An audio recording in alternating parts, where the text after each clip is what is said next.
तो ऐसी परिस्थिति में अगर कोई नाम आता है, एक से ज्यादा नामांकन होता है, अब पुनः उनको समय दिया जाता है कि विड्रॉवल करने का समय है। उनकी भी सर्वानुमति बन गई, सहमति बन गई तो नाम वापस लेते हैं। ऐसा नहीं हुआ है, इसलिए कि ऐसा अवसर दिया जाता है, लेकिन अभी तक ऐसा नहीं। तो वोट कौन करता है, कौन करेगा वोट, और कितने लोग? राज्य परिषद के मेंबर जो लगभग 500 की संख्या के हैं, 500 की संख्या लगभग, हाँ। उसमें कम भी हो सकते हैं, ज्यादा भी हो सकते हैं, और उन्हीं के द्वारा वोटिंग होनी है। फॉर्म शुल्क हम लोग रखा है 500 रुपया। 500 रुपए में 500 रुपए देना है बस। ये दो दस्तावेज आपके पास होने जरूरी है। हाँ, ये जरूरी है।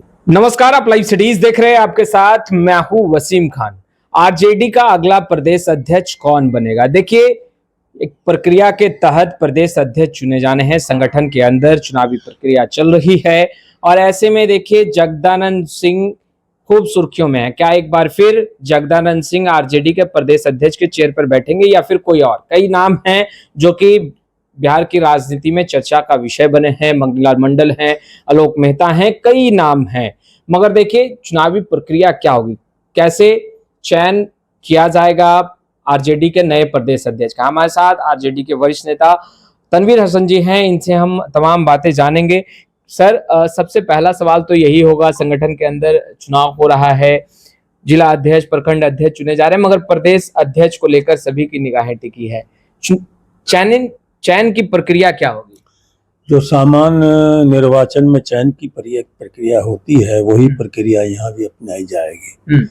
पार्टी के कैंडिडेट का नॉमिनेशन होगा। कब होगा? 14 तारीख को। फिर 15 तारीख को उसकी स्क्रूटनी होगी। फिर 15 तारीख के सेकंड हाफ में नाम वापस लेने का निर्धारित समय है। उसी काल में ये सारी प्रक्रियाएं पूरी होंगी जो उम्मीदवारी के लिए होनी चाहिए। सर, 14 तारीख को आपने कहा कि नॉमिनेशन प्रक्रिया होगी, समय क्या निर्धारित है? किस समय? हाँ, 10 से 2 बजे तक। 10 से 2 बजे तक नॉमिनेशन का टाइम है। फिर 15 को है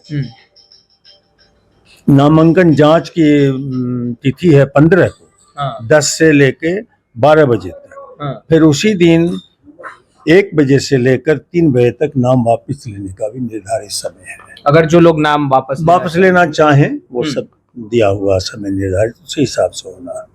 सर, आरजेडी के अगर इतिहासों को देखा जाए, और आप तो शुरू से आरजेडी में कदम से कदम मिलाकर लालू प्रसाद यादव के साथ चलते रहे, क्या ऐसा कभी इतिहास रहा है कि 2 कैंडिडेट रहे और फिर आगे की प्रक्रिया हुई है, या फिर निर्विरोध वाला जो चयन प्रक्रिया है वो होता रहा है? देखिए, बात यह है कि लोकतंत्र में सर्वानुमति का भी एक बड़ा महत्व है।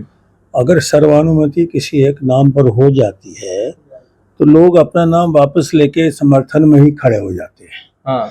तो राजद एक ऐसी पार्टी है जो सर्वानुमति पर चलती है और लोकतंत्र का ही पालन करती है। राष्ट्रीय अध्यक्ष लालू प्रसाद यादव हमारे नेता हैं, दल के नेता हैं। तो ऐसी परिस्थिति में अगर कोई नाम आता है, एक से ज्यादा नामांकन होता है, अब पुनः उनको समय दिया जाता है कि विड्रॉवल करने का समय है।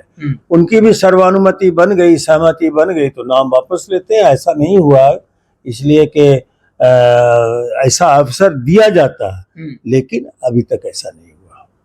सर, अगर 2 कैंडिडेट रहे, 2 उम्मीदवार रहे और प्रक्रिया आगे बढ़ी, तो वोट कौन करता है, कौन करेगा वोट, और कितने लोग? राज्य परिषद के मेंबर जो लगभग 500 की संख्या के हैं, 500 की संख्या लगभग, उसमें कम भी हो सकते हैं, ज्यादा भी हो सकते हैं, और उन्हीं के द्वारा वोटिंग होनी है। और अगर मान लिया जाए कि चुनाव निर्धारित समय पर नामांकन के बाद की प्रक्रिया पूरी करके भी अगर 1 से ज्यादा उम्मीदवार रह जाते हैं और जरूरत पड़ेगी तो चुनाव होगा, और चुनाव होगा तो 19 तारीख को होगा। 19 जून को। तो क्या आरजेडी कार्यालय में ही चुनावी प्रक्रिया होगी? हम लोगों ने आयोजन किया है ज्ञान भवन में। उस दिन पार्टी का खुला अधिवेशन भी उसी में होगा, और पार्टी का जो निर्वाचन सत्र भी है उसी में होगा। अगर ऐसी जरूरत पड़ी तो निर्वाचन पदाधिकारी उस वक्त एक्टिव होंगे। अभी तक एक्टिव में लगातार एक्टिव है। अभी तो निर्वाचन पदाधिकारी ही सारा काम कर रहे हैं, चूंकि अभी पार्टी चुनाव में है। तो पार्टी का जो ऑलरेडी ढांचा है वो अभी स्थिर है, इसलिए कि चुनाव की सारी जिम्मेदारी देख रहे हैं निर्वाचन पदाधिकारी। क्राइटेरिया क्या होगी सर, अगर कोई प्रदेश अध्यक्ष पद के लिए नॉमिनेशन करना चाहता है तो उन्हें कौन कौन से दस्तावेज दुरुस्त रखने होंगे? और उसमें अपना प्राइमरी मेंबरशिप का रसीद रखना होगा, एक्टिव मेंबरशिप का रसीद रखना होगा, और इसका सबूत रख करके नॉमिनेशन का उनको फॉर्म अगर वो लेना चाहेंगे तो उनको फॉर्म दिया जाएगा। फॉर्म शुल्क क्या होगा?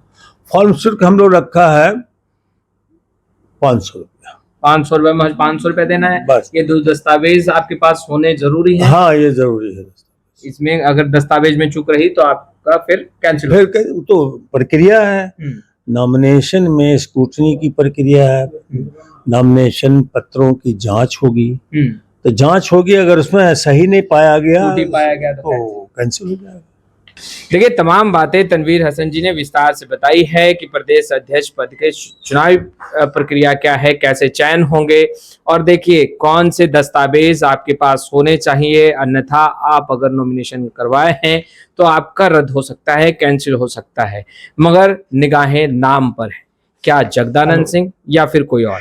फिलहाल इस वीडियो में इतना ही। अब तक आपने हमारे चैनल को सब्सक्राइब नहीं किया है तुरंत सब्सक्राइब कर ले। आपका बहुत बहुत शुक्रिया।